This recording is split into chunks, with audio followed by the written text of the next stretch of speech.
But I must tell you, Comrade Lenin, that your assertion that the Chaos Cultists don't understand the present realistically, that they have no connection with it and so forth, is fundamentally mistaken. The Chaos Communists in Through or the south of Rus, to you communist Bolsheviks who try to avoid the word Through, the Chaos Communists, I say, have already given many proofs that they are firmly planted in the present, that the whole struggle of the revolutionary Through countryside against the Central Rada has been carried out under the ideological guidance of the Chaos Communists, and also, in part, by the Socialist Revolutionaries, who, of course, have entirely different aims from the Chaos Communists in their struggle against the Central Rada. Nestor Makhno, My Visit to the Kremlin, M1, circa 930.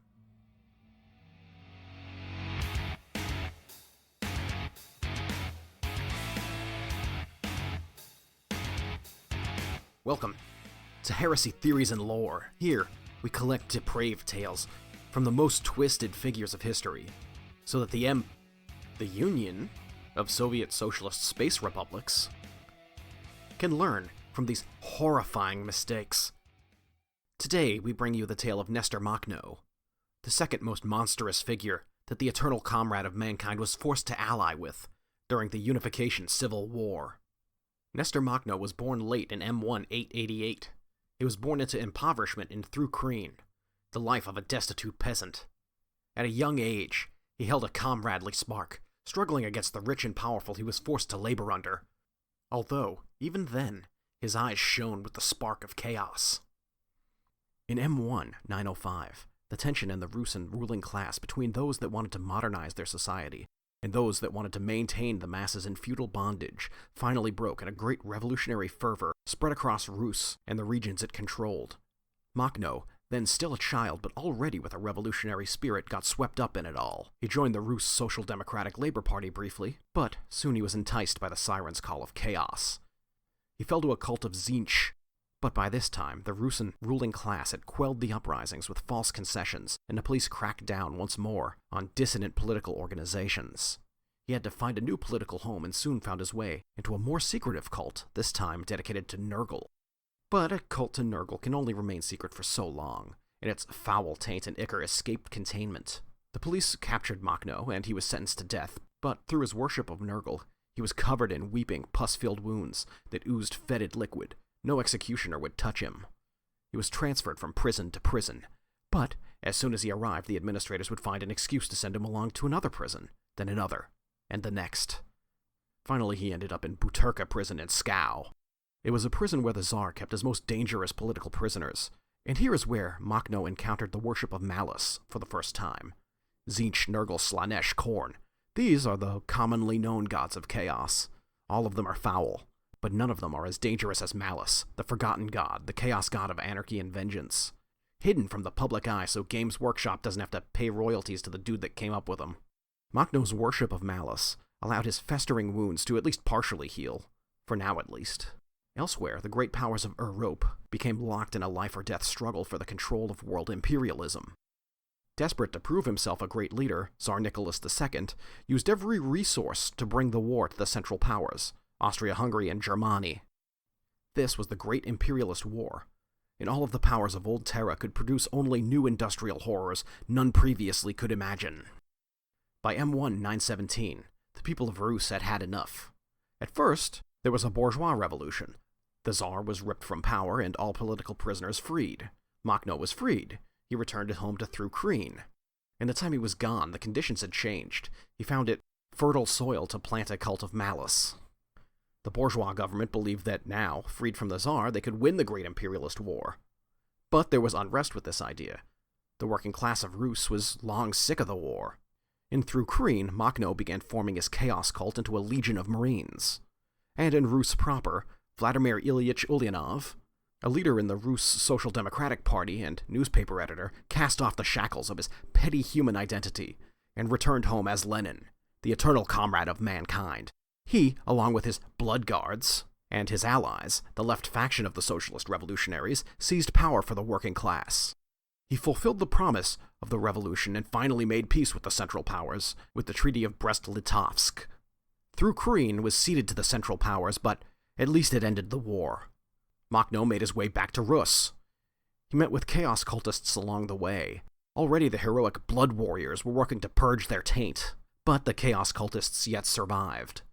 Great threats to the merciful communist government grew. As the great imperialist war wound down, the great powers saw the transformation of society beginning in Rus and feared its spreading. Nefarious white armies sprang up to resist the working class movement. Machno crossed this rapidly transforming nation and finally demanded an audience with the Eternal Comrade himself. Machno was enraged that his home had been handed over to the Central Powers, but this was grimly necessary. Rus communism had not the spirit nor the capacity to win the great imperialist war, and reaching peace was more important than any other consideration. The Eternal Comrade of mankind had to hold out until great revolutions spread across the world and brought communism to all humanity. In the end, he aided Machno in secretly returning to Thru-Kreen. That was the best that could be done at the time. By the time he returned home, it had been decimated by the Central Powers. For founding the Chaos Cult, already the authorities put a bounty on his head. He escaped to the southern reaches of Thru-Kreen and again riled up the peasants into a Chaos Legion. After their first attack, the authorities used this as an excuse to massacre civilians, which only made the Chaos Legion angrier and more powerful. The Great Imperialist War finally ended in the defeat of the Central Powers. Austria-Hungary was destroyed and Germany survived as a shell of its former self. The occupying government was immediately overthrown. The national bourgeoisie formed a new nationalist government. It was propped up by these white armies. Previously, you had Black Hundreds, proto-fascist thugs who rampaged around worshipping the Tsar. With the arrival of the Blood Guards, everything took on a different tone. The adherents of Chaos picked up the Black Banner, the Black Hundreds not wanting to be associated with the foul taint of Chaos, but for the wrong reasons, instead took up the White Banner. As the Unification Civil War evolved in Rus, the Blood Warriors ventured southward to Thru-Kreen. Forced to choose between the White Armies and the Blood Warriors, Machno and his Chaos Marines decided to join the Blood Warriors and settle the conflict between communism and chaos after the final defeat of capitalism. The Blood Warriors spread through Thru-Kreen and battled the Whites. They tried to set up workers' soviets and peasant organizing committees, but Machno's malice chaos taint caused him to crush these attempts. The Primarch Trotskyist had quickly become one of the most powerful soldiers in the Blood Guards. He grew increasingly worried about Machno's behavior. It is strongly supposed that Trotskyist was already coming under the sway of Chaos himself, and in the presence of Thru-Kreen caused more problems than good.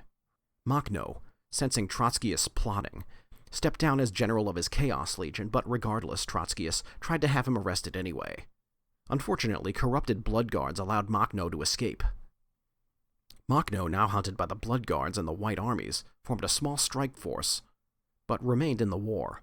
Elsewhere, the Unification Civil War went badly and many Blood Guards were forced to return back home to Rus to prevent disaster. Many Blood Guards, disillusioned with the revolution by Trotskyist's tainted leadership, defected to Machno. His new army was able to roll over Thru-Kreen, crushing the White Armies. Although they were not as ideologically pure as his original army, many of them began to fall under the sway of Nurgle, and their flesh began to become tainted. Once more, the Blood Guards called for an alliance with Machno's Chaos Marines. The old wounds of his Nurgle corruption opened up and wept pestilence. Reluctantly, Machno took them up on their offer. He was sent to superior communist doctors who could treat his contamination for a while at least, and he returned to the front.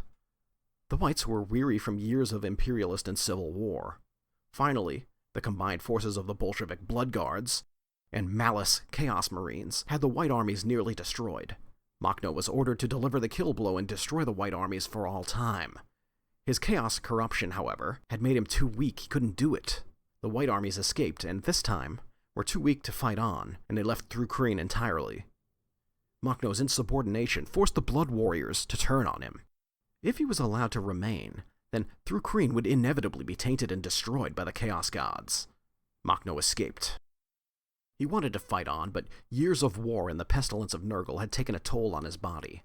He hid out in nations nearby. The Blood Guards sent inquisitors to flush him out, and, when that failed, diplomacy. Eventually he made his way to Paris.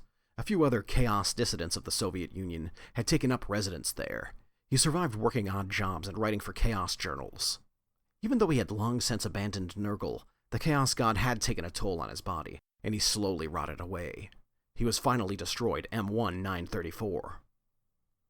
Nestor Makhno is a cautionary tale of what can happen if you fall to chaos.